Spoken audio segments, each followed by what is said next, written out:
Assalamualaikum warahmatullahi wabarakatuh. Pemirsa, selamat datang di Khazanah Quran. Bersama saya Aurelia Adra, kita akan membedah tuntas Al-Quran yang insya Allah dapat dimengerti dengan mudah untuk semua pemirsa yang ada di rumah.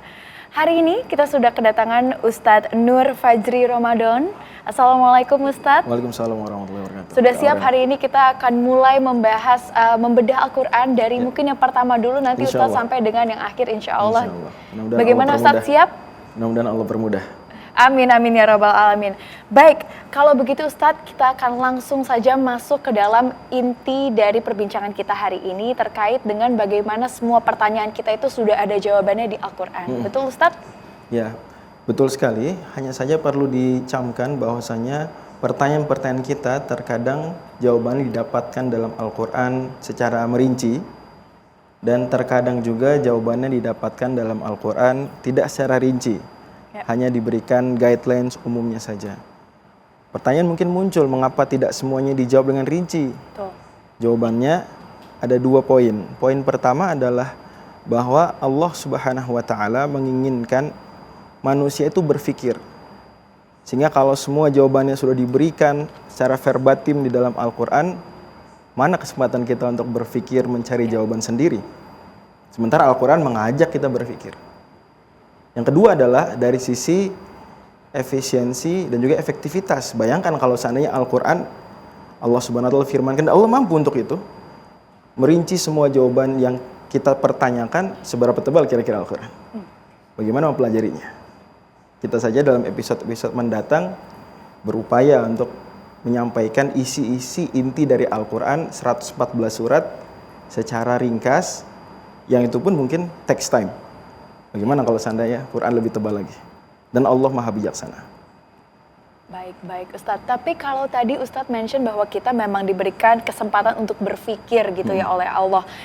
Nah, banyak dari kita Ustadz yang akhirnya justru jadi kehilangan arah. Karena mungkin jadi punya pemikiran sendiri yang mungkin jadi dicampurkan dengan apa yang tertulis di Al-Quran, jadi bingung. Kehilangan arah itu bagaimana Ustadz? Nah, itu dia sebetulnya. Jadi, surat Al-Fatihah sebagai pembuka dari Al-Quran itu memberikan kepada kita arah yang jelas. Peta kita membuka Al-Quran ini kira-kira bagaimana. Sebagai contoh, kita ingin misalnya mengambil inspirasi dari kisah-kisah dalam Al-Quran. Al-Quran terdiri dari 3 bagian besar, Kak Aurel. 3-tiganya berakhiran ah. Yang pertama, kisah. Yang kedua, akidah. Dan yang ketiga, syariah. Sebagian membalik, tapi lepas dari itu intinya adalah 3-tiganya, baik akidah, kisah maupun syariah ada di dalam Al-Quran. Nah, di Al-Fatihah, mungkin kalau akidah dan syariah clear, ayatnya yang mana? Nanti kita akan ulas. Misalnya, bagian awal Al-Fatihah berarti tentang apa? Akidah. Kemudian pertengahannya tentang syariah. Iyyaka na'budu wa iyyaka nasta'in. Itu syariah. Dan bagian ketiganya adalah tentang kisah, karena di situ dimention oleh Allah Subhanahu wa Ta'ala alladzina an'amta 'alaihim, orang-orang yang diberi nikmat, dan dimention juga al-maghdubi 'alaihim dan ad-dallin, orang-orang yang dimurkai oleh Allah dan orang-orang yang tersesat. Lah kan di dalam Al-Qur'an berarti kita akan diberikan gambaran orang-orang yang baik, yaitu alladzina an'amta 'alaihim, dan orang-orang yang tidak baik. Jadi kalau kita dapatkan di dalam Al-Quran inspirasi kebaikan dari orang-orang baik, itu sebetulnya Allah Subhanahu wa Ta'ala sudah isyaratkan di alladzina an'amta 'alaihim. Atau kita dapat inspirasi menjauhi keburukan dari kisah orang-orang yang buruk, kita dapatkan di dalam Al-Fatihah, petanya yaitu al-maghdubi 'alaihim dan ad-dallin. Nah, dengan mengawali dari Al-Fatihah, yang saya pikir semua orang itu lebih dulu hafal Al-Fatihah ya. Kak Aurel sendiri hafal pertama kali Al-Fatihah? Betul Pak, masih kecil ya. Pasti hafalannya tanpa disengaja. Betul. Semua kita hafal Al-Fatihah alhamdulillah tanpa disengaja.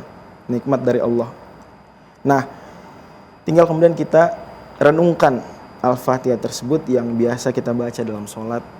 Kemudian setelah itu kita telusuri satu demi satu ayat-ayat Allah dalam Al-Quran. Ibaratnya kalau kita punya laptop, kita punya folder besar, judulnya Al-Fatihah. Kalau kita klik 2 kali di folder tersebut, ternyata muncul folder-folder yang lain, jumlahnya 113 folder. Itulah. Makanya namanya pun sudah menggambarkan isinya. Nama suratnya apa yang pertama, Kak Aurel? Surat pertama Al-Fatihah. Al-Fatihah. Apa arti Al-Fatihah? Pembuka. Pembuka. Al-Fatihah isim fa'il ya. Fatih, pembuka. Surat Al-Fatihah membuka Al-Quran dan membuka mata kita juga, sehingga kemudian kita bisa tahu seterusnya dari isi-isi Al-Quran. Kalau gitu langsung aja Pak Ustadz, kita masuk dan bedah langsung dari Al-Fatihah itu sendiri sebagai pembuka ini, Pak Ustadz. Oke. Tadi Pak Ustadz sempat mention bahwa ini menjadi sebuah peta. Nah, apa yang dimaksud dengan peta kehidupan itu, Ustadz? Baik. Di era kontemporer sekarang, ketika kita mendapatkan informasi begitu mudah, seringnya kita justru malah terlalu banyak mendapatkan informasi, too much information. Begitu ya kira-kira ya, Betul, kawan-kawan yang di studio juga merasakan too much information. Tetapi kita justru seringkali karena terlalu banyak informasi tadi, kehilangan navigasi. Ya. Kehilangan dalam tanda kutip arah. Untuk apa sih hidup? Kemana ini? Seharusnya saya memotifkan kegiatan-kegiatan saya ini dengan motif apa? Di Al-Quran, kita langsung dapat jawabannya di surat Al-Fatihah. Di pertengahannya, Allah Subhanahu wa Ta'ala firmankan, Iyyaka na'budu wa iyyaka nasta'in. Bahwa di dunia ini arahnya jelas. Kita diciptakan untuk Iyyaka na'budu. Apa itu? Beribadah. Ibadah dengan makna yang luas, yang tidak hanya sholat, puasa, walaupun itu juga ibadah, tapi ibadah yang juga mencakup berbakti pada orang tua, jujur dalam bekerja, membuang sampah pada tempatnya, dan seterusnya. Yaitulah diisyaratkan wa iyyaka nasta'in. Kata nasta'in, minta tolong, berarti kan ada aktivitas yang hendak kita minta tolong Allah untuk melakukan aktivitas tersebut, ya nggak? Ya. Artinya tidak selesai kita hanya ibadah ritual tanpa beraktivitas di masyarakat. Salah besar. Ya.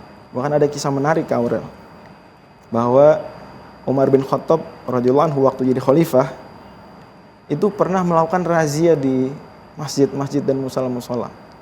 Ini masjid besar dan masjid kecil.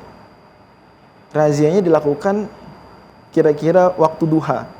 Ini di jam kerja. Umumnya orang bekerja di waktu duha. Razia menegur orang-orang yang waktu duha, jam kerja sedang ngapain?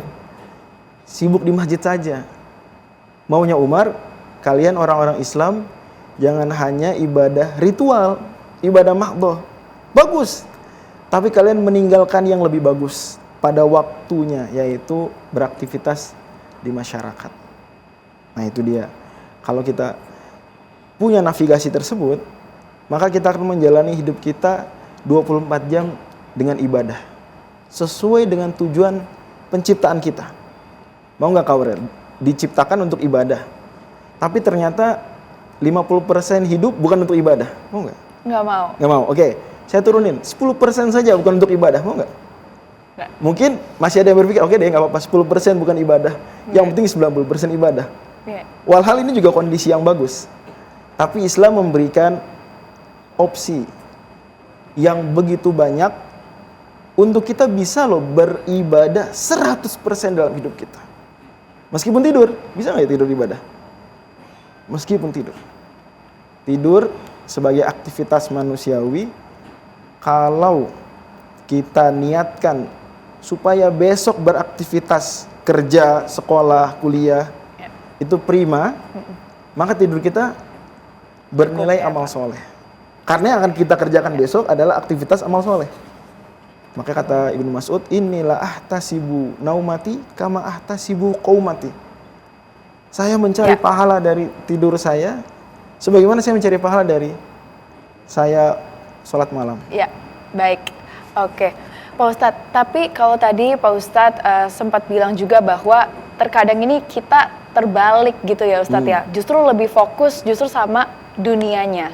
Fokusnya justru malah ibadahnya itu kebalikannya nih Ustadz. Bukan di kisah yang pertama kan tadi kebalikannya, ibadahnya lebih depan tuh Ustadz. Kalau sekarang kenyataannya di era modern ini kebalikannya Ustadz. Kita lebih fokus sama kerjaannya, mungkin rumah tangganya dan lain-lainnya Ustadz. Jadi akhirnya justru ibadahnya nih yang terlupakan gitu atau dinomorduakan gitu Ustadz. Nah itu bagaimana cara kita untuk kembali memprioritaskan apa yang seharusnya diprioritaskan sesuai dengan apa yang tertulis di Al-Quran. Oke. Jadi memang kita itu harus kembali ke konsep yang tadi saya sampaikan, ibadah jangan dimaknai hanya ritual, Kak Oren. Ya. Jadi teman-teman semua, para hadirin dan juga para pemirsa harus sadar bahwa mengurus keluarga itu juga bisa menjadi ladang ibadah. Bekerja, menjadi presenter, menjadi influencer di medsos, bisa nggak jadi ibadah? Bisa jadi ibadah. Menjadi driver, menjadi ibu rumah tangga, menjadi anak yang baik, bisa menjadi ibadah. Sehingga kalau ada konsep, wah sibuk dengan dunia, terlalaikan ibadahnya, berarti masih belum memasukkan dunianya ini, dimasukkan unsur ibadah. Kalau sudah ibadah dimasukkan ke dalam aktivitas dunia, maka jadilah dikotomi tadi itu false, hilang. Salah, keliru. Karena tidak ada dikotomi dalam Islam itu hanya bisa untuk dunia, tidak bisa untuk ibadah. Selama tentu masuk dalam makna luas dari ibadah tadi. Ya, baik Pak Ustadz, ini semakin menarik perbincangan kita Pak Ustadz. Tetapi setelah ini kita akan langsung kembali lagi untuk berbincang-bincang lebih banyak lagi dengan Pak Ustadz langsung terkait dengan berbagai hal yang masih banyak pertanyaan yang harus dijawab melalui Al-Quran. Tetapi pemirsa jangan kemana-mana karena kita akan kembali sesaat lagi.